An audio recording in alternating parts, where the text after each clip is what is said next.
You know, a person's sexual history is one of these things that will forever kind of haunt you if you begin to allow it to do just that. And, you know, there comes a time in a marriage relationship where you can kind of, as it were, create a clean slate, create a kind of a fresh perspective on the relationship that the two of us are creating that has nothing to do with anyone else.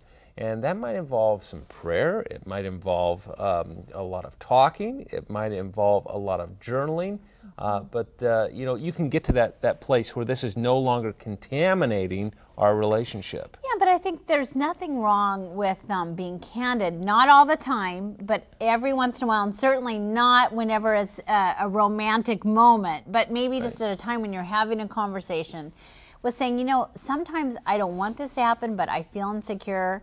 I'm aware that you have, you know, experiences that aren't just the two of us, and I wonder how I compare. And it's hard for me, and I know you wouldn't choose for me to feel that way, but I got to tell you, I struggle with that.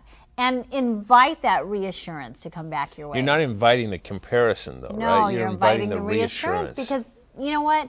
Love doesn't work that way. We don't compare like that. Right. And usually there's sadness and personal pain and a sense of failure associated with your sexual history if it includes somebody that wasn't your spouse. If you're looking for a way to kind of move beyond that, I spent a lot of time and research on this book called Shoulda, Coulda, Woulda. That's right. And everybody has regrets. And the problem with regrets is that when they linger too long, they turn into guilt. And guilt that stays too long turns into shame. And that's one of the most destructive emotions that we experience as human beings.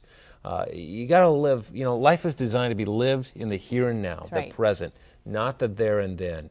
And so you want to rid yourself of as many shoulda, couldas, and wouldas as possible. And let me just add one note, and that's that every couple has times when maybe they get kind of in repetitive patterns and they're a little bored with each other, not as adventuresome.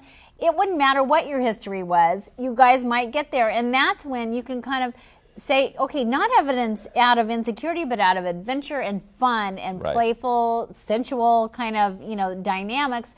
What can we do that would be really fun? And keep that growing edge, because that's good no matter what for every couple. Right.